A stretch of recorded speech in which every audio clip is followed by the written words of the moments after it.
مجھے نہیں خبر کہ آپ کس دشت ادراک میں کھوئے ہوئے ہیں. عصر کی قسم ہر انسان خسارے کی زد میں ہے سوائے اس صاحب ایمان کے جو ائمہ کی معرفت رکھتا ہے. ہاں، کیونکہ ترجمہ بھی وہی وقی ہے جس کے پیچھے قول معصوم موجود ہو، تفسیر بھی وہی وقت رکھتی ہے جس کے پیچھے تائید معصوم ہو. نہج البلاغہ میں امیر کائنات کا صاف فرمان موجود ہے، ان القرآن لا ینطق ولا ینطق. فرماتے قرآن نہ آج تک بولا ہے نہ قیامت تک بولے گا سوائے بلوانے والے کے، اور وہ ہم ہیں.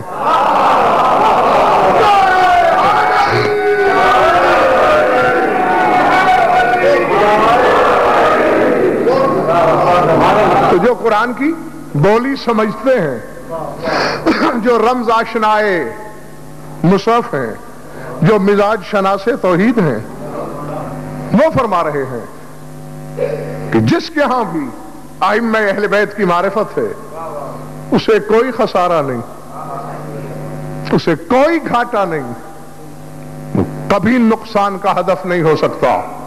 اور اگلی نشانی جاگنا، وَالتَّوَاصَوْا بِالْحَقِّ وَالتَّوَاصَوْا بِالصَّبْرِ، جو ایک دوسرے کو حق اور صبر کی وصیت کرتے ہیں. میں کسی اندھیری گلی میں نہیں کھڑا، دن کی روشنی ہے، کسی کے کان میں سرگوشی نہیں پھونک رہا، منبر کی بلندی پہ سپیکر پہ ڈنکے کی چوٹ پر سب کی آنکھوں میں آنکھیں ڈال کر ببانگے دہل بلاخ خوف تردید علماء زمانہ کو چیلنج کرتے ہوئے کہہ رہا ہوں کہ جب میں نے تفاسیر اہل بیت کو دیکھا کہ کیا ہے وہ حق، کیا ہے وہ صبر جس کی وہ ایک دوسرے کو وصیت کرتے ہیں، عزت حیدر کی قسم جواب یہی ملا، تواصوا بالحق قولا یعنی بالامامت وتواصوا بالصبر قولا یعنی بالعطرت. فرمایا حق سے مراد امامت، صبر سے مراد عطرت. فرمایا وہ مومن مراد ہیں جو ایک دوسرے کو کہتے ہیں خبردار امامت کو نہ چھوڑنا، عطرت کو نہ چھوڑنا.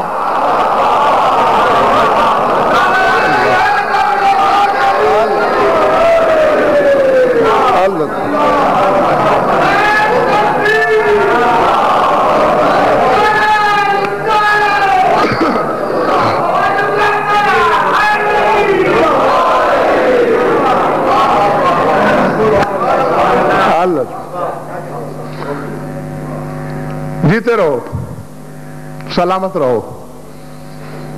جیسے یہ بات سمجھ لی ہے، دو باتیں اور سمجھ لیجئے،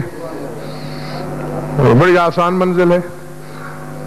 جو ایک دوسرے کو امامت اور عطرت کی یعنی اہل بیت کی وصیت کرتے ہیں، انہیں نہیں چھوڑنا. میرے دوستو سبب کیا ہے؟ یہ امامت کے لیے ہی وصیت کیوں؟ ہر شخص خسارے میں ہے سوائے اس کے جو امامت کی وصیت کرتا ہے. اس لیے لکھ لینا لوہے دل پر، بلکہ یہ چھوٹے بچے بھی یاد رکھیں، کیونکہ ان میں سے کل کا کوئی غضنفر ہے، کوئی کیا ہے. ہاں لکھو لوہے دل پہ، نقش کرو. جتنے منصب ہیں سوائے ولایت کے، چاہے وہ نبوت ہے، چاہے وہ رسالت ہے، چاہے وہ عصمت ہے، چاہے وہ حجیت ہے، ہر عہدہ خلقی ہے. یعنی ہر عہدے کا تعلق مخلوق سے ہے. ایک ولایت ایسا عہدہ ہے جو ربوبی ہے. نہیں، شاید میں ہی نہیں سمجھا پایا. کہنا محترم بسم اللہ، میں یہ چاہ رہا ہوں کہ کوئی عہدہ ایسا نہیں سوائے ولایت کے جس کا تعلق اللہ سے ہو. میں پوری جائیداد لکھ کر دینے کے لیے تیار ہوں. پورے قرآن میں کہیں دکھاؤ کہ اللہ نے کہا ہو مجھے نبی کہو، اللہ نے کہا ہو مجھے رسول مانو، اللہ نے کہا ہو مجھے معصوم تسلیم کرو. اللہ سے جب بھی عہدہ پوچھا تیرا منصب کیا ہے، انما ولیکم اللہ، کہا مجھے ولی کہو.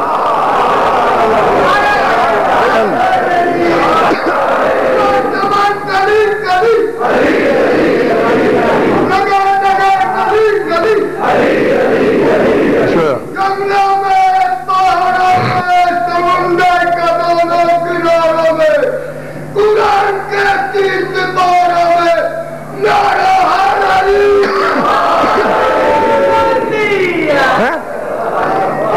بسم اللہ حضور. اب جو بعد میں مومن تشریف لائیں گے وہ ثواب میں شامل ہو جائیں گے، لیکن میرے خطاب کے ساتھی وہی ہیں جو پہلے سے یہاں موجود ہیں. میں نے غلط تو نہیں کہا؟ سوائے ولایت کے اللہ نے کوئی دعویٰ کیا؟ انما ولیکم اللہ، اللہ تمہارا ولی ہے. نہیں، اب یا مجھے دیوانہ سمجھ کے مجھ پہ پتھراؤ کرو یا اپنے عقیدے کا قبلہ درست کرو. مولا کے معاملے میں پھر مولوی نہیں چلتا. ہمیں مولا کے معاملے میں مرضی بھی اسلام آباد والوں مولا کی ہی چلے گی. جب ولی وہ تھا، آؤ میرا ساتھ دو، جمہوریت کا زمانہ ہے، میں اللہ کے سامنے جا کے احتجاج کرنا چاہتا ہوں کہ فتووں کی زد میں رہوں. کس نے تجھے کہا تھا کہ تو اپنا عہدہ علی کو دے؟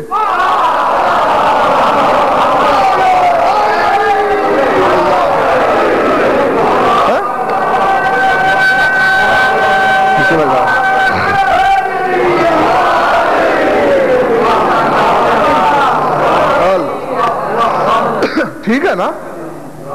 یا کبھی اپنے آپ کو بھی نبی کہہ دیتا؟ نہیں کہا نا؟ اور علی کو ولی میرے مشورے سے بنایا، آپ کے کہنے سے بنایا؟ بھی اس کا جبر مشیت ہے. اپنے عہدے میں حصے دار کر دیا علی کو. نہیں، آؤ، لڑتے کیوں ہو کہ تمہاری لڑائی سے میری صحت نہیں بگڑے گی؟ فتوے کیوں اچھالتے ہو؟ میں فتوہ پروف ہوں. میدان میں نکلو بابا، آؤ دعا خیر پڑھ لو، یا آج کے بعد علی کو ولی کہنا چھوڑ دو. اور اگر کہو گے تو پھر خدا کے لیے کبھی تنہائی میں بیٹھ کر اپنے اندر کے مفتی سے یہ سوال کرنا کہ جس اللہ کو علی کو اپنے عہدے میں شریک کرتے ہوئے شرک نظر نہیں آیا، تو اختیار استعمال کرنے میں کون سا شرک ہو جائے گا؟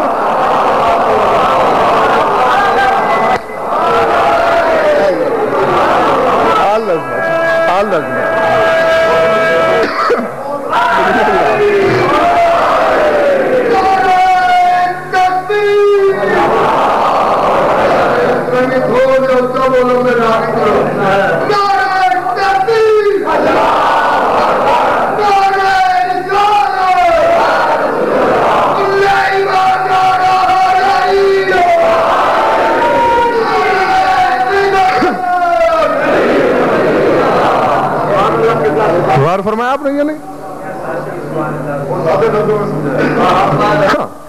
یعنی اب ایک شہنشاہ اپنے کسی وزیر کے لیے کہتا ہے کہ میرے بعد اسے بھی بادشاہ مانو. رعایا بادشاہ تو مان لے اور کہے اس کے پلے ککھ نہیں. نہیں، اللہ نے عہدہ تو اپنے والا علی کو دے دیا اور علی کے پاس ہے کچھ نہیں. اگر شرک تھا تو عہدے میں شریک کرنا شرک ہوتا. اختیار تو چھوٹی بات ہے، وہ اپنے اختیار میں کہیں تمہیں بھی شامل کر لیتا ہے. ہاں، تمہیں بھی شامل کر لیتا ہے. اختیار تو چھوٹی بات ہے، منصب بڑی بات ہے. تو منصب میں شریک کرتے ہوئے شرک محسوس نہیں ہوا؟ اختیارات کے لیے کیسا؟ اور آؤ، اسی لیے اللہ نے امامت کے عہدے کو رکھا ہی تمام عہدوں کے بعد ہے. ابراہیم نبی پہلے تھے یا نہیں تھے؟ ہاں، اب جتنا بولیں گے بات اتنا جلدی سمجھ میں آ جائے گی. نبی تھے نا؟ ہاں، جیتے رہو. رسول پہلے تھے، خلیل تھے، معصوم تھے، حجت تھے، شجرۃ الانبیاء تھے، سب کچھ تھے. امام نہیں تھے. امام آخر میں بنے، اور یہ سارے عہدے ویسے دے دیے بے طلب. اور سارے میں صاحب امامت بے طلب نہیں دی.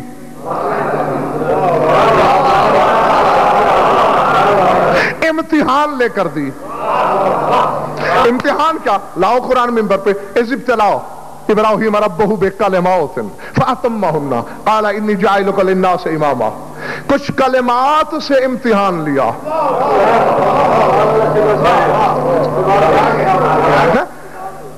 فَأَتَمَّهُنَّ، جب کلمات پورے کر لیے ابراہیم نے، فرمایا تمہیں انسانوں کا امام بنا دیا۔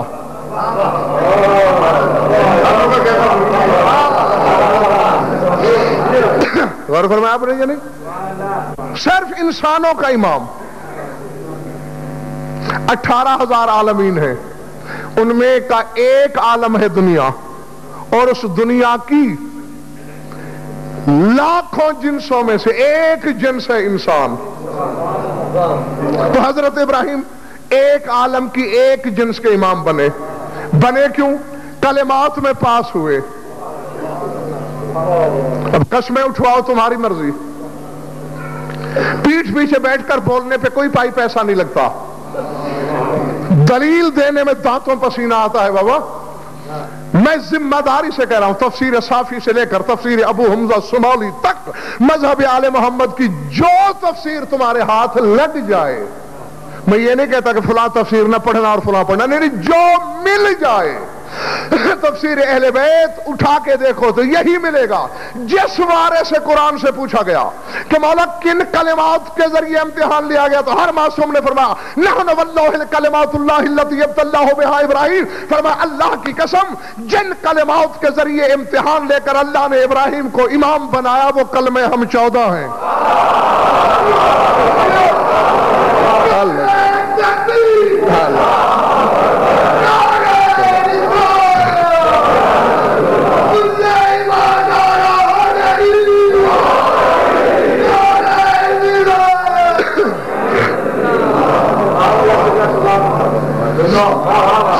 اچھا، اب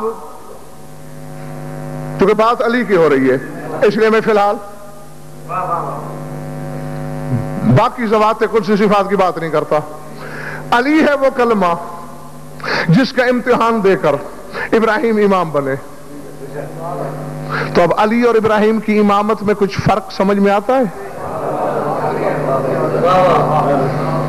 بھائی اتنا زیادہ کہ ہمارا تصور وہاں پہنچ نہیں سکتا، یعنی ہم صرف آسانی کے لیے سمجھ لیتے ہیں کہ یہ امامت قطرہ ہوگی اور علی کی امامت سمندر ہوگی۔ تھک گئے ہو شاید؟ اچھا، آتی ہے نا بات سمجھ میں کہ یہ امامت قطرہ اور علی کی امامت سمندر۔ بخدا امامت کو صرف جزوی امامت کو بھی اگر زمانہ سمجھ لیتا رئیس صاحب تو آج اختلاف ہی نہ ہوتا کم از کم شیعوں میں۔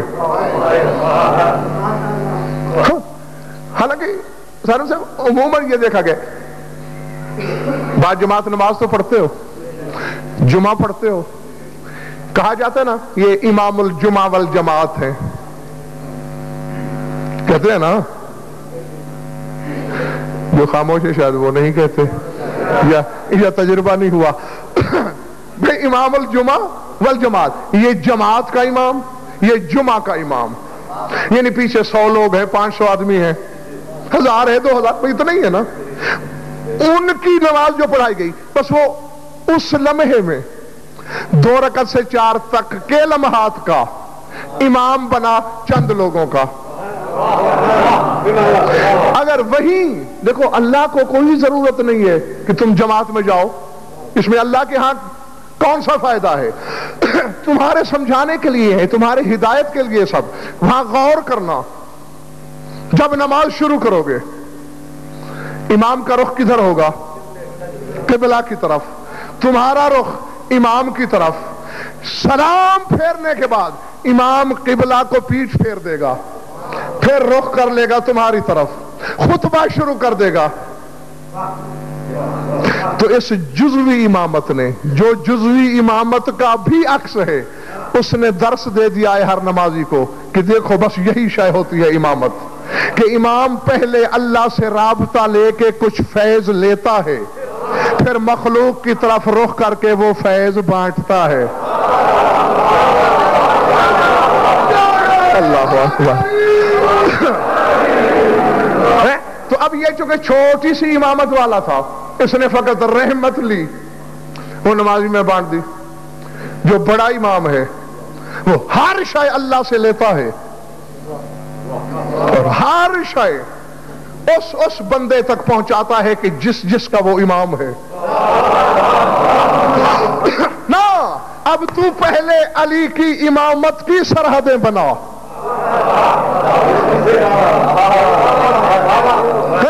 مجھے کچھ احباب کہہ رہے تھے یہ توسوی صاحب علی کو حد سے بڑھا دیتے ہیں. علی کی حد بعد میں پوچھوں گا، پہلے علی کی امامت کی حد بتا. تو پورا پاکستان نہیں جانتا.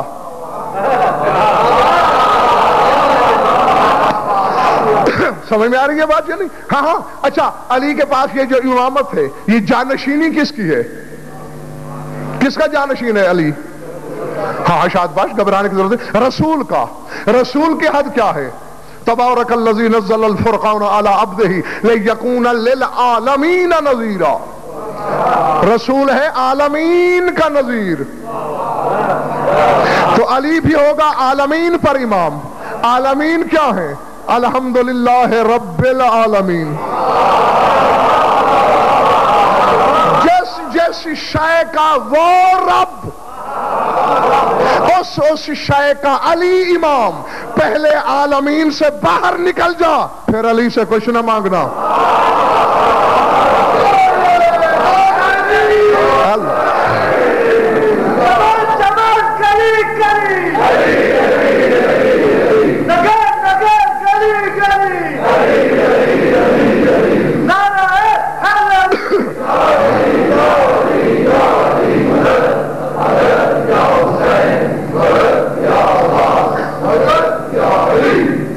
گھبرا تو نہیں گے دوست؟ جزوی امامت ہے حضرت ابراہیم کے پاس. نوری ابراہیم ملکوت السماوات والارض. میرے مشورے سے آیتیں نہیں اتری. پھر میں ہم نے ابراہیم کو زمین و آسمان کی بادشاہت دکھلائی. بیٹھے زمین پہ ہیں، نگاہیں آسمانوں کو پھاڑ کے عرش تک جا رہی ہے. امام کی نگاہ کی سرحدیں بتائی جا رہی ہیں کہ کہاں تک جا سکتی ہیں. اس سے آگے چلو. آگ میں ہے ابراہیم، بلکہ اب میں یوں لفظ استعمال کروں گا، آگ میں ہے انسانوں کا امام. میلوں دور سے گزرنے والا پرندہ کباب ہو جاتا ہے، اتنی آگ جل رہی ہے. جہاں اپنی مرضی کے محقق عالم سے پوچھ لینا اگر میری بات پہ بھروسہ نہیں ہے نا. میلوں سے پرواز کرتا ہوا پرندہ بھن کے گر جاتا ہے. اتنی بڑی آگ میں پھینکا گیا، نتیجہ کیا نکلا؟ میرے خیال ہے تمہارا مزاج ہی نہیں چاہ رہا کہ میں کچھ کہوں. ہاں تو وہی یہی سوچ رہا میں نے ایک گھنٹہ بولنا ہے، تم ایک لفظ کا جواب دینے میں تو ہچکچاہٹ اور تکلیف محسوس کر رہے ہو. بے آگ گلزار ہو گئی نا. سارم نقوی صرف بجھ کیوں نہیں گئی؟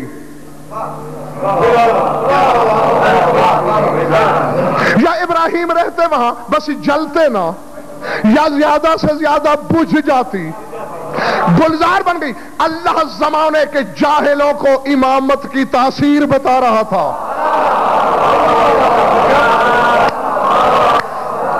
امام کہتے ہی اسی کو ہے جو آگ میں پھول کھلا دے. اے عالمین کے امام کو امام ماننے والوں، اگر علی نے تم سے وعدہ کر دیا ہے کہ جس دل کی بستی میں علی بستا ہے اسے جہنم میں نہیں جانے دوں گا، تو اب کسی مولوی کے بہکاوے میں نہ آنا. اگر تمہیں جہنم میں پھینک دیا گیا تو کیونکہ تمہارے دل میں امامت ہے جہنم گلزار ہو جائے گی.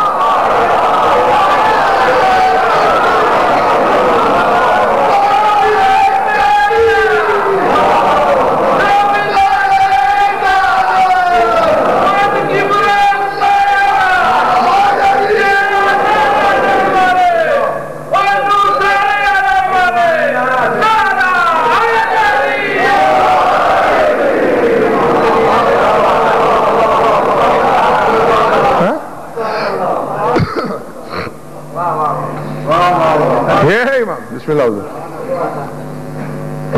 میں راضی ہوں تم سے. جیسے دو باتیں یہ سمجھ لی ہیں، دو تین باتیں اور سمجھ لیں. یہ امامت جو صرف آگ کو بے اثر ہی نہیں کرتی اور آپ نے دیکھا نہیں، جو جانتے ہو سو جانتے ہو، جو نہیں جانتے وہ جان لو۔ اپنے قصر کی چھت سے کھڑے کھڑے نمرود کی بیٹی نے چھلانگ لگا دی تھی اسی آگ میں، ہے خبر؟ جنہیں نہیں ہے چلو آج تو پتہ چل گیا نا، تحقیق کرنا۔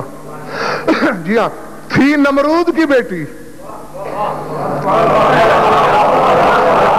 چونکہ اعتراف کر لیا تھا امام کا دل میں، تو جیسے آگ ابراہیم پر بے اثر، ویسے نمرود کی بیٹی پہ بے اثر۔ تو مولانا میں کہنے کی جسارت کر سکتا ہوں، جزوی امام کو مشرک کی بیٹی مان لے تو آگ میں نہیں جلتی، ہم علی کو مان کے آگ میں کیسے جل سکتے ہیں؟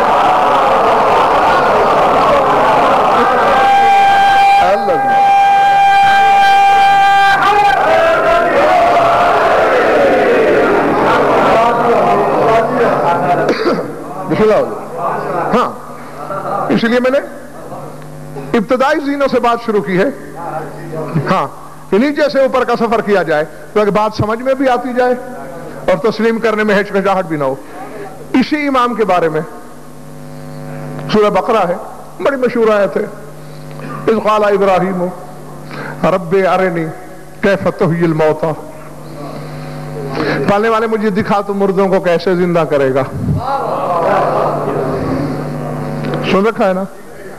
ہاں، تو پھر اللہ نے کیا کیا، کیسے کر کے دکھایا؟ قال فخذ اربعة من الطير فصرهن اليك ثم اجعل على كل جبل منهن جزءا ثم ادعهن يأتينك سعيا۔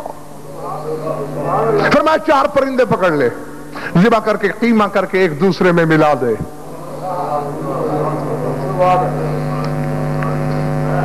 اور پھر ہر پہاڑ پہ اس کی قیمے کی ایک ایک جز رکھ دے، ثم ادعهن، پھر تو خود آواز دے۔ اللہ اکبر، باہر والے سامعین توجہ فرما رہے ہیں یا نہیں؟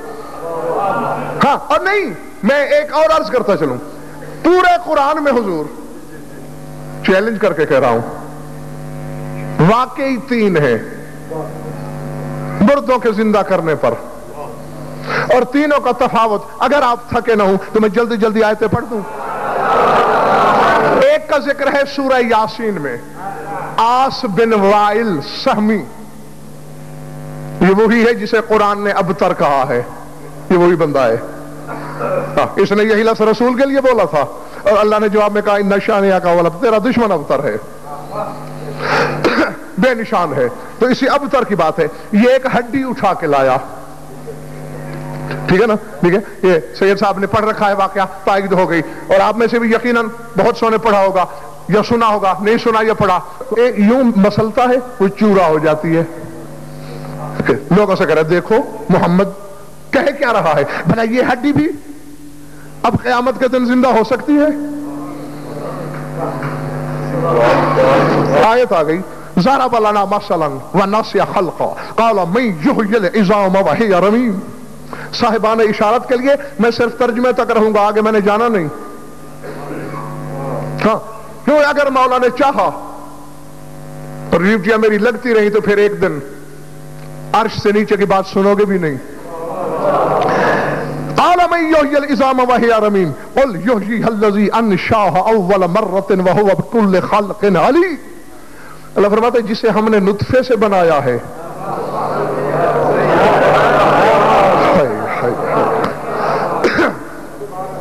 لقد خلقنا الانسان من نطفة فاذا هو خصيم، فرمایا جسے ہم نے نطفے سے بنایا، بڑا ہو کے ہم سے جھگڑا کرتا ہے۔ معلوم ہوا جن کا اللہ سے کوئی جھگڑا نہیں چلتا وہ نطفے سے پاک ہوتے ہیں۔ اللہ اکبر، ہاں جی، فرمایا ہم سے جھگڑا کرتا ہے، ضرب لنا مثلا، ہمارے لیے مثل بیان کرتا ہے، قال من یحیی العظام وہی رمیم، کون ہڈی کو زندہ کرے گا جبکہ وہ گل سڑ چکی ہے، خاک ہو چکی ہے؟ قل اے میرے حبیب اپنی پاکیزہ زبان کو تکلیف دے کر اس جاہل سے کہہ دیجئے یحییھا الذی انشاھا اول مرۃ وہو بکل خلق علیم، وہی زندہ کرے گا اسے جس نے اسے پہلی بار بنایا تھا جب یہ نہیں تھی۔ نہیں کو ہاں کرنا مشکل ہے، اب تو ہے۔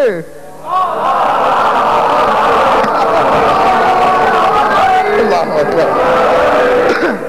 فرمایا پہلے تو یہ تھی ہی نہیں، پھر ہم نے اسے وجود دیا، تو اب اسے دوبارہ بنانا مشکل نہیں۔ کیوں کہ جس نے اسے پہلی بار زندہ کیا وہی کرے گا۔ وَهُوَ بِكُلِّ خَلْقٍ عَلِيمٍ، اور وہ خلق کرنے کے سارے طریقے جانتا ہے۔ بسم اللہ۔ بس جس کے لیے میں نے لفظ کہا تھا اس نے ہاتھ اٹھا دیا اور وہ سمجھ بھی گیا کہ میں کہنا کیا چاہ رہا تھا۔ فرمایا جس نے بھی اسے بنایا تھا وہ خلق کرنے کے سارے طریقے جانتا ہے۔ اس سے زیادہ میں نے کچھ کہنا ہی نہیں۔ جب کبھی مولا چاہیں کہ کسی تشریح کروں گا، یعنی یہ ہے پہلی مثال کہ ایک آدمی نے کہا کیسے زندہ ہوگا، تو جواب دے دیا گیا کہ جس نے پہلے بنایا وہی زندہ کرے گا۔ یہ ایک عام انسان کے لیے۔ آگے چلو، تھکے تو نہیں ہو نا؟ ایک نبی ہے، نام عزیر ہے، اور لطف یہ ہے میرے بزرگوں بھائی اور عزیزوں کہ پہلے عزیر کا واقعہ ہے سورہ بقرہ میں، ختم ہوتا ہے اور ساتھ ہی آگے جناب ابراہیم کا۔ ہاں بے شک لاؤ قرآن ابھی منبر پہ کہتے ہیں او کالذی مر علی قریۃ وہی خاویۃ علی عروشہا، کہ ایک بستی کے پاس سے گزرے عزیر جو چھتوں کے بل الٹی ہوئی تھی عذاب کی وجہ سے۔ دیکھا قال انا یحیی ھذہ اللہ بعد موتہا، کہا ان لوگوں کو اللہ کیسے زندہ کرے گا مرنے کے بعد؟ فاماتہ اللہ مئۃ عام، اللہ نے عزیر کو وہیں مار دیا۔ کتنا عرصہ؟ شاید بھائی 100 سال۔ ثم بعث، پھر زندہ کیا۔ قال کم لبثت، کتنا سوئے؟ لبثت یوما و بعض یوم، پورا دن یا کچھ حصہ؟ قال بل لبثت مئۃ عام، اللہ نے کہا 100 سال سوئے۔ فانظر الی طعامک و شرابک لم یتسنہ، اپنا کھانا اور پانی دیکھ جو چند گھنٹوں میں خراب ہو جاتا ہے، 100 سال گزر گئے خراب نہیں ہوا۔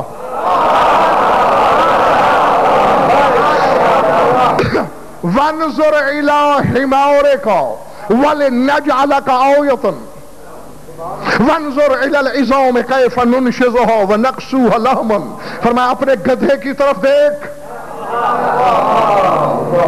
کہ ہم ہڈیوں کو جوڑتے کیسے ہیں، وَنَقْسُوهَا اللَّحْمَ، اور پھر اس پر گوشت کیسے چڑھاتے ہیں۔ بشر نے پوچھا تھا کہ کیسے زندہ کرے گا، کہا جس طرح پہلے کیا تھا۔ نبی نے پوچھا کیسے زندہ کرے گا، نبی کو خود مارا۔ اور خدا کے لیے اسلام آباد والوں جاگو، میری بات ضائع نہ چلی جائے کسی جنگل کی صدا کی طرح۔ بشر نے پوچھا کیسے زندہ کرے گا، فرمایا جس طرح پہلی بار کیا تھا۔ نبی نے سوچا کیسے زندہ کرے گا، نبی کو خود مارا۔ امام نے سوچا کیسے زندہ کرے گا، امام کو مارا نہیں، کہا پرندے ذبح کر، ان کا قیمہ کر، پھر تو خود بلا۔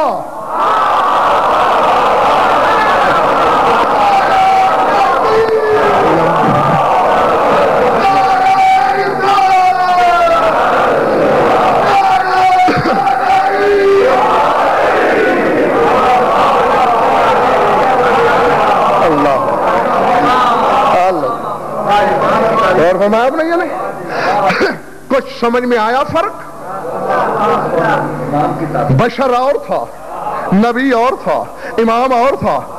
بشر سے کہا بس جس نے پہلی بار زندہ کیا آخرت میں بھی وہی کرے گا۔ نبی کو خود مار کے زندہ کر کے بتایا کہ ایسے کروں گا۔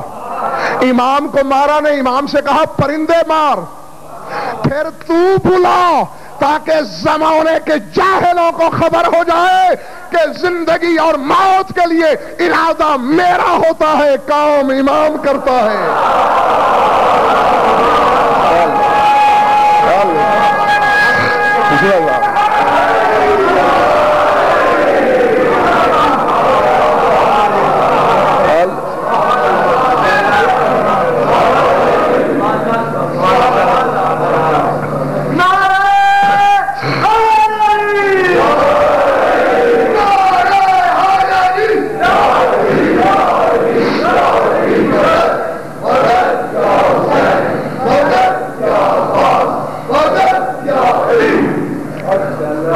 بس زندہ رہو، سلامت رہو، میری محنت ضائع نہیں ہوئی. اور جس چیز کے لیے اس وقت تک میں نے آپ کے ذہنوں کو تیار کیا، 2 جملے کہنا چاہ رہا ہوں اب اس کی روشنی میں. دیکھ لیا آپ نے امامت کو، امامت زمین پر ہے، نگاہیں عرش پر ہیں. امامت آگ میں ہے، نہ خود جلتی ہے نہ اپنے حبدار کو جلنے دے رہی ہے، حالانکہ حبدار نمرود کی اولاد ہے.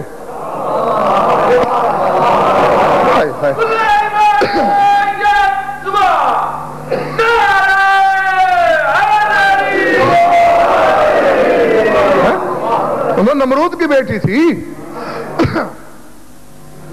امامت نبی کے لیے کہا جیسے میں نے تم کو زندہ کیا، جس طرح میں نے تیرے گدھے کو زندہ کیا، اسی طرح بستی والوں کو بھی کروں گا. امام سے یہ نہیں کہا، امام سے کہا پرندوں کا قیمہ کر، سمدوہن، پھر انہیں آواز دے، یاتین قصایا، وہ دوڑتے ہوئے تیری خدمت میں آئیں گے. بتا دیا کہ ہماری مشیت، ہمارے ارادے کی آواز امام ہوتا ہے. یہ ہے اسلام آباد پنڈی والوں جزوی امامت. چلے آسانی کے لیے تاکہ مجھے مزید تسلی ہو جائے، وہ فقرہ کہنے سے پہلے جو میں کہنا چاہ رہا ہوں، یہ تو مان لیا نا تم نے کہ حضرت ابراہیم کا موت و حیات پہ اختیار، حضرت ابراہیم کا آگ کی طبیعت اور فطرت پہ اختیار، حضرت ابراہیم کی آنکھوں کے سفر کے لیے زمین سے عرش تک کوئی حجاب، کوئی رکاوٹ حائل نہیں. یہ ہے ظاہری جزوی امامت. توجہ، میرا امام منبر بصرہ پہ بیٹھا کہہ رہا ہے لوگو ظاہری امامت و باطنی غیب منی لو یدرک. فرمایا میرا ظاہر امامت ہے اور میرا باطن وہ غیب ہے جسے کوئی جانتا نہیں.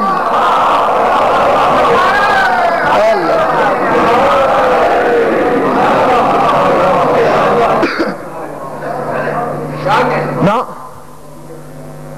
سمجھے ہوں گے کچھ لوگ، لیکن میری تسلی نہیں ہوئی. میں ظاہری امامت، میرا ظاہر امامت ہے، یعنی جو کچھ امامت کے اختیار ہیں. اب چلے آسانی کے لیے یوں سمجھتے ہیں، حضرت ابراہیم ایک عالم کی ایک جنس کے امام، اور علی 18,000 عالمین کی ہر جنس کے امام. تو آسانی کے لیے ہم کہہ سکتے ہیں کہ ابراہیم کی امامت سے علی کی کم از کم 18,000 گنا بڑی امامت. جی تو یہ جو 18,000 گنا بڑی امامت ہے، علی فرماتے یہ میرا ظاہر ہے.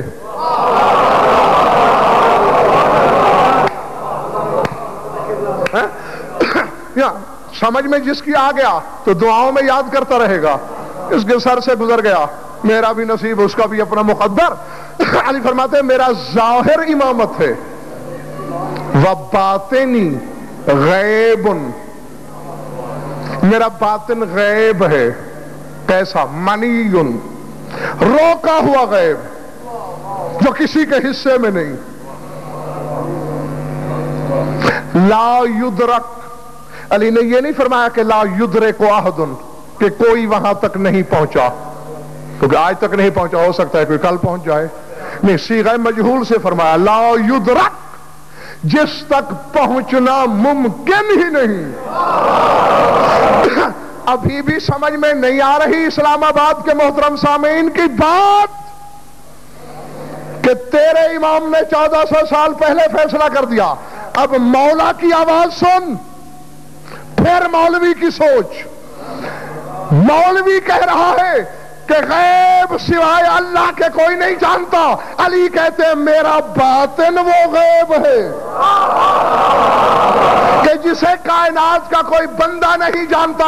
تو اب جب بھی قرآن میں وہ آیت پڑھنا کہ لا یعلم الغیب الا اللہ، کہ غیب کو سوائے اللہ کے کوئی نہیں جانتا، تو وہ واقعات نہیں، اللہ کہنا یہ چاہتا ہے کہ علی کو سوائے جلی کے کوئی نہیں جانتا۔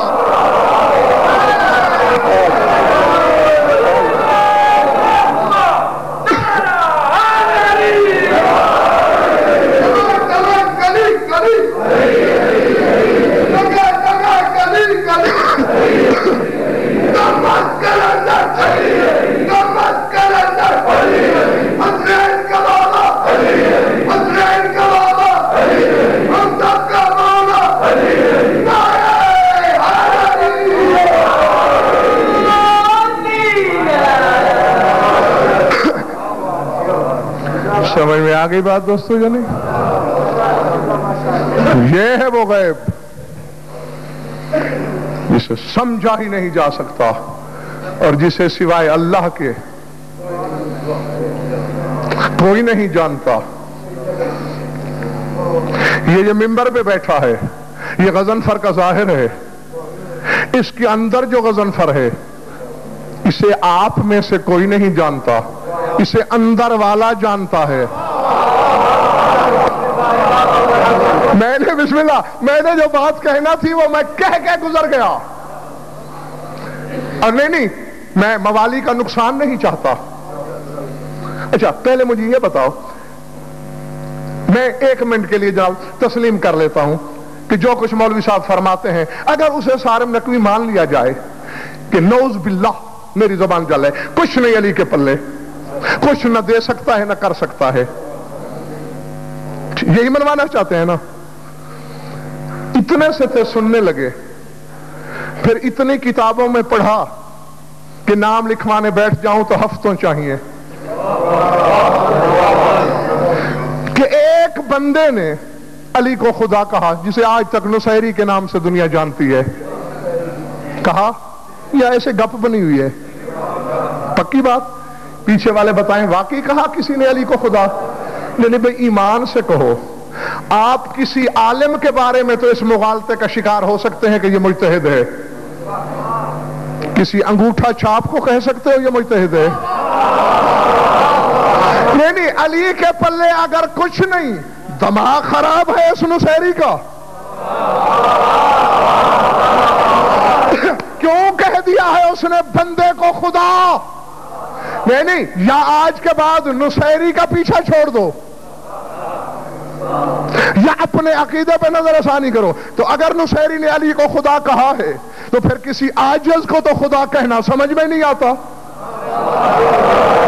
یقیناً جو صفات اس نے اللہ کی سن رکھی تھیں وہ علی میں نظر آئی تو اللہ کہا۔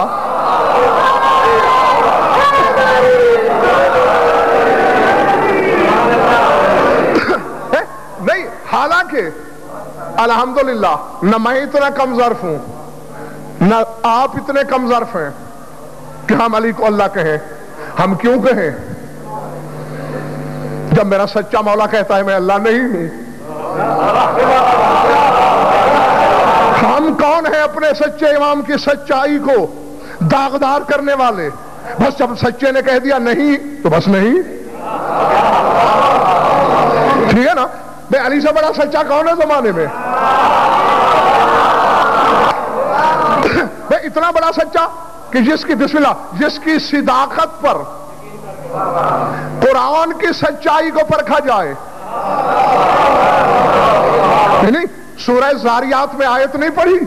اللہ کہہ رہا ہے وَفَوَرَبِّ السَّمَاءِ وَالْأَرْضِ إِنَّهُ لَحَقٌّ مِثْلَ مَا أَنَّكُمْ تَنْطِقُونَ۔ اہل بیت کو اشارہ خطاب کر کے اللہ کہہ رہا ہے کہ مجھے پروردگار ارض و سما کی قسم میرا قرآن بھی اسی طرح سچا ہے جس طرح تم سچے ہو۔ تو اللہ اپنے کلام کی سچائی کو مثال دیتا ہے ان کی سچائی کے ساتھ۔ تو اتنا بڑا سچا کہہ رہا ہے میں نہیں ہوں اللہ، نہیں ہے. اس نے کہا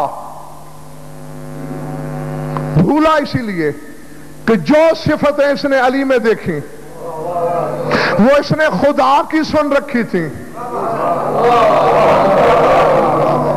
دو ہی طبقے ہو گئے. ایک نے یہ صفتیں سن کر انکار کر دیا کہ ہو نہیں سکتا. ایک نے یہ صفتیں دیکھ کر خدا کہہ دیا کہ بندے میں ہو نہیں سکتی. ایک آج انکار بسم اللہ ایک آج انکار کر رہا ہے کہ علی میں نہیں ہو سکتی. ایک خدا کہہ رہا ہے کہ بندے میں نہیں ہو سکتی. اور ہم امتحان میں پاس نکلے. ہم نے نہ علی سمجھ کے انکار کیا نہ بندے کی رد کر کے خدا سمجھا، بلکہ ہم نے علی کی جوتیوں کے صدقے مسئلہ سمجھ لیا. یہ ظاہر ہے غضنفر کا، یہ خطابت، یہ علم، یہ بولنا، یہ مسائل، یہ فضائل، یہ مصائب، یہ حقیقتیں اندر والے غضنفر کی ہیں جو باطن ہے. باطن آپ سے بھی بہتر جانتا ہے کہ ظاہر غضنفر کیا ہے. آپ تو صرف ظاہر کی ظاہری حرکات کو دیکھتے ہیں. علی کہتے ہیں غیب میں ہوں، اللہ کہتا ہے غیب میرے سوا کوئی نہیں جانتا. بھئی اس کی وجہ کیا ہے؟ علی سے پوچھا گیا تھا یا مولا سبب کیا ہے؟ نہ اللہ کی محبت جنت میں لے جاتی ہے نہ رسول کی محبت جنت میں لے جاتی ہے. تو دونوں سے چھوٹا ہے، تیری محبت جنت میں کیوں لے جاتی ہے؟ میرے مولا نے مسکرا کے فرمایا اللہ غائب ہے، اسے کسی نے دیکھا نہیں. محمد اتنا ظاہر ہے، اسے کسی نے سمجھا نہیں. اور نہ فقط ظاہر نجات کی قیمت، نہ فقط باطن نجات کی قیمت. انا ظاہر ربی و باطن رسولی، میں اللہ کا ظاہر ہوں، محمد کا باطن ہوں. میری شرط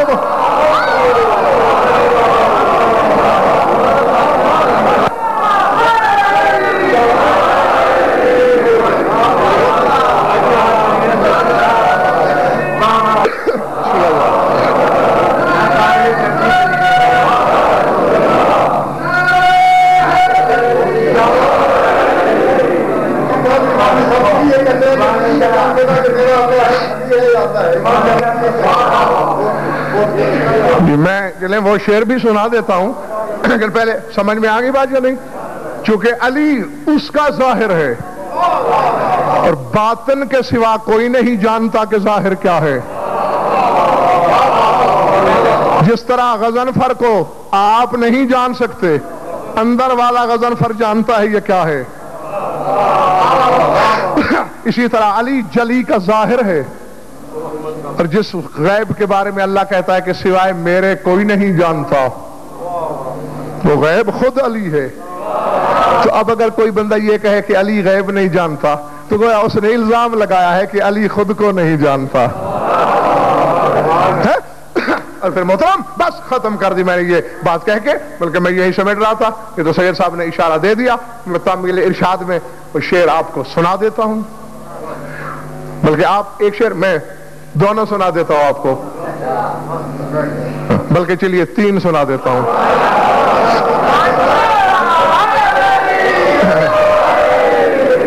امام شافعی کہہ رہے ہیں لو ان المرتضی ابدا محلا لصور الخلق ترا سجد اللہ. اگر علی بتا دیتے کہ میں کیا ہوں، ابھی تو ایک نصیری بنا ہے نا. لو ان المرتضی ابدا محلا، اگر علی مرتضی اپنا مقام ظاہر کر دیتے تو پھر ایک نصیری نہ ہوتا. لصار الخلق ترا سجد اللہ، وہ کہتے پھر ساری خدائی علی کو سجدہ کرتی. گویا کائنات کی کائنات نصیری ہو جاتی. یہ تو آپ کو پہلے بھی بتا چکا ہوں میں کہ شک بلندی پہ نہیں لے جاتا، پستی میں لے جاتا ہے. ٹھیک ہے نا؟ اب میں جو شک کروں کہ میرے سامعین پڑھے لکھے ہیں یا، تو اب یہ جو یا کے آگے لفظ ہے یہ بڑا خوفناک ہے نا، تو یہ پستی میں لے جائے گا. لیکن چلے میں اپنی مثال دیکھ، اگر آپ کو شک گزرے کہ غضنفر کچھ جانتا ہے یا جاہل، اب یہ جا کے بعد جاہل کا لفظ نے تو نقصان ہی کرنا ہے نا، تو شک ہمیشہ پستی میں لے جاتا ہے. شافعی کہہ رہا ہے آؤ دیکھو علی وہ ہے جس کا شک نے بھی کچھ نہیں بگاڑا. وہ کہتے ہیں کفا فی فضل مولانا علی وقوع شک فیہ انہ اللہ. وہ کہتے ہیں علی تو وہ ہے جس کے بارے میں شک یہ ہوتا ہے بندہ ہے یا اللہ ہے.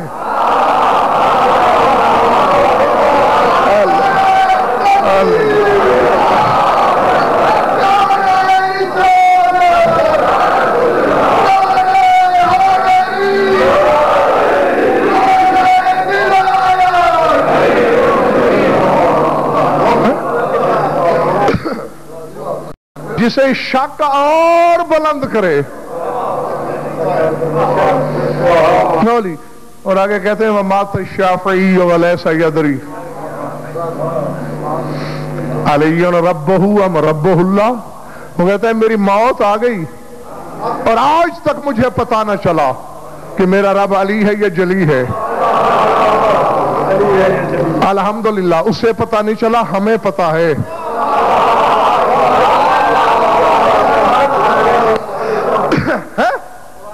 ہم جلی کو جلی مانتے ہیں، علی کو علی مانتے ہیں. اور یہی امتحان ہے اسلام آباد والوں کہ جہاں جہاں دیکھو علی کو نہ شک پہ دل دھڑکاؤ، نہ علی کو اللہ سمجھو، نہ مخلوق کے ساتھ ملنے دو.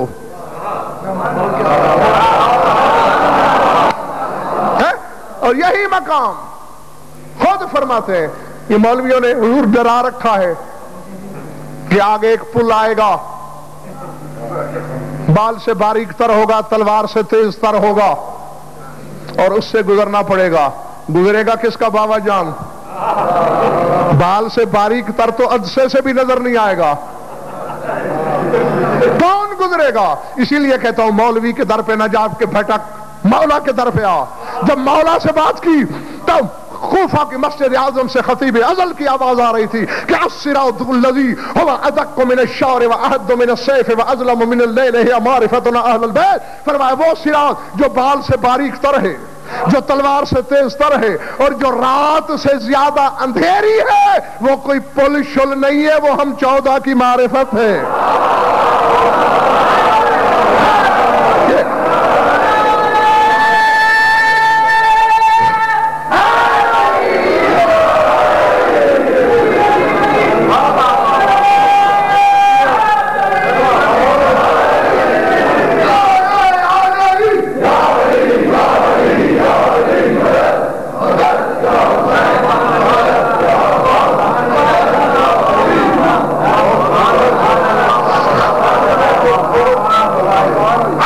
کوئی خسارے کی زد میں ہے سوائے ان لوگوں کے جو ایک دوسرے کو امامت کی وصیت کرتے ہیں اور جو ایک دوسرے کو اطرت کی وصیت.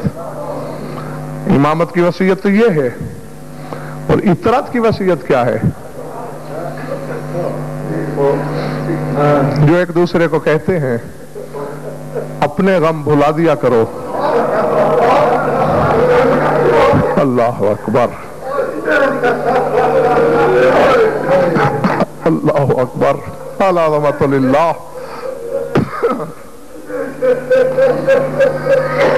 بخدا یہ آج تک میں نہیں سمجھ پایا کہ رونے والوں کو آنسوؤں سے رشتہ کیا ہے. منبر کی قسم یہ کوئی اغراق و تعلی نہیں، کوئی خطیبانہ حاشیہ آرائی نہیں ہے. واقعی میری سمجھ میں نہیں آیا. فضائل میں کبھی نہ کبھی ہمیں لڑنا پڑ جاتا ہے سامعین سے کہ میری طرف دیکھو، ادھر توجہ کرو. اللہ جانے راز کیا ہے کہ ادھر آنسوؤں کی بات چلی، آنکھوں کے بادل برس پڑے. بس لے دے کے صرف اتنا ہی سمجھ میں آ سکتا ہے چونکہ یہ آنسو حسرت ہیں علی کی بیٹی کے. العظمت للہ، العظمت للہ. ہاتھ ملتی گئی اور معتبر کتابوں میں پڑھا ہے کہ آج تک بھی جب کسی مجلس میں تشریف لاتی ہے علی کی بیٹی، پردے میں جاتے جاتے قدم رک جاتے ہیں اور عزاداروں کی طرف دیکھ کے یہی خطاب فرماتے ہیں حسین کو رونے والوں، شام سے صرف شبیر کو رونے آئی ہوں. فرمایا میری آمد کا اور کوئی مقصد نہیں، صرف اکبر کے بابا کا پرسہ لینے آئی ہوں۔ فرماتے ہیں میرا فاصلہ بھی دیکھو، میری حسرت بھی دیکھو، مجھے بے آس کر کے نہ بھیجنا۔ العظمت للہ۔ بس مولا تمہارے ہاتھ سے منظور کرے، میرے پاس سوائے دعا کے کچھ نہیں۔ بس درد کی ایک تصویر تمہارے سامنے لانا چاہتا ہوں تاکہ مجلس کی وارث راضی ہو جائے، میری اور تمہاری ہم دونوں کی نجات پکی ہو جائے۔ بس یہی بیٹھے بیٹھے تصور کرو، ایک دربار ہے، دربار پر کے تخت پر کوئی فرعون ثانی ہے اور اس کے سامنے پا بزنجیر شرافت کو شرافت سکھانے والا کھڑا ہے۔ اللہ اکبر۔ یقیناً رونے والوں کے دل بڑے نازک ہوتے ہیں، زیادہ چوٹ لگے تو للہ مجھے معاف کر دینا۔ دربار کون سا ہے؟ کوفے کا۔ تخت پہ کون ہے؟ ابن زیاد۔ اور سامنے کون کھڑا ہے؟ زمانہ جسے غیرت کا خدا کہتا ہے، حسین کا لہو رونے والا بیٹا۔ العظمت للہ، العظمت للہ۔ سر اٹھایا ابن زیاد لعین نے، اہل دربار کی طرف دیکھ کر کہتا ہے، اے اہل دربار، جانتے ہو یہ ابو تراب کی ذریت ہے۔ بالکل وہی کتاب کے فکرے تمہیں سنا رہا ہوں، سیدھا سیدھا ترجمہ پڑھ رہا ہوں عربی عبارت کا۔ کہا یہ ابو تراب کی ذریت ہے، جس کسی نے ابو تراب سے کوئی بدلہ لینا ہو۔ میں ضامن ہوں آج تمہارا ہاتھ کوئی نہیں روکے گا، علی کی اولاد سے بدلہ لے لو۔ دربار کے کونے سے ایک شخص اٹھا، پھر ہاتھ جوڑتا ہوں، چوٹ پڑے تو اپنی قوم کا وکیل سمجھ کے معاف کرنا۔ ملعون کہتا ہے، ابن زیاد میں نے علی سے تو کوئی بدلہ نہیں لینا۔ کربلا میں 9 محرم میں جب حسین احتجاج کر رہے تھے، میں سامنے کھڑا تھا، تلخ کلامی ہوئی، حسین نے میری اونٹنی کو چابک مارا، جو میری اونٹنی کو نہیں لگا میری پشت پہ لگا۔ میں حسین سے بدلہ لینا چاہتا ہوں، میں نے فکرہ پڑھ دیا، تم نے سن لیا۔ تاریخ بتاتی ہے جیسے ہی علی کی بیٹی زمین پہ بیٹھی تھی، ہتھیلیاں ٹیک کے اٹھی، تڑپ کے بیوی نے کہا، سجاد کیا اب میرے مرے ہوئے بھائی کو چابک مارے جائیں گے؟ پہلے 13 ضربوں سے گلا کاٹا، کیا اب مرنے کے بعد اکبر کے بابا کو تعزیانے لگیں گے؟ اور رونے والوں، سید سجاد نے قدم آگے بڑھایا، کہ پھوپھی گھبرائیے نہیں، بازار میں دادا کے بدلے میں نے دیے، اپنے غریب بابا کا بدلہ بھی میں ہی چکاؤں گا۔ ایک قدم آگے بڑھ کے سجاد کہتے ہیں، ابن زیاد بلا اپنے درباری کو، ایک چابک کے بدلے جتنے چابک مجھے مارنا چاہے، میری پشت حاضر ہے، بس اتنی تکلیف کرے کیونکہ میرے ہاتھ مصروف ہیں، میری پشت سے میرا کرتا اٹھا لے۔ اب میں فکرہ کہنے لگا ہوں، ہے میرا اشارہ سمجھ میں آ گیا تو قبر میں بھی ماتم کرو گے۔ کتابیں بتاتی ہے بلا تشبیہ کرتا ہٹایا گیا بیمار کربلا کی پشت سے، اس درباری کو ابن زیاد نے تازیانہ پکڑایا، یہ لہو رونے والے کے بلا تشبیہ پیچھے آیا۔ کتابیں کہتے ہیں کبھی سجاد کی دائیں طرف آتا ہے، پھر بائیں طرف آتا ہے، پھر دائیں طرف، پھر بائیں طرف، پھر دائیں طرف، پھر بائیں طرف۔ جب کئی بار رونے والوں ایسا ہوا، ابن زیاد نے کہا بدلہ کیوں نہیں لیتا، یہ دائیں بائیں چکر کیوں لگا رہا ہے؟ تازیانہ پھینک دیا، وہ ظالم تھا، منہ پہ ماتم کر کے کہنے لگا ماروں بھی تو کہاں ماروں، اس مظلوم کی پشت پہ تو ایک چابک کی جگہ خالی نہیں۔ اللہ جانے کربلا سے اس شہر کے آتے آتے اس مظلوم کے پشت پر اتنی سطریں لکھی ہوئی ہیں، چابک کے لیے جگہ نہیں چھوڑی۔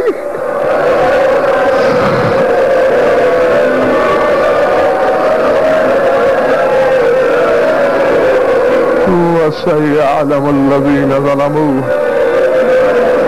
أَيَّ مُنْقَلِبٍ يَنْقَلِبُونَ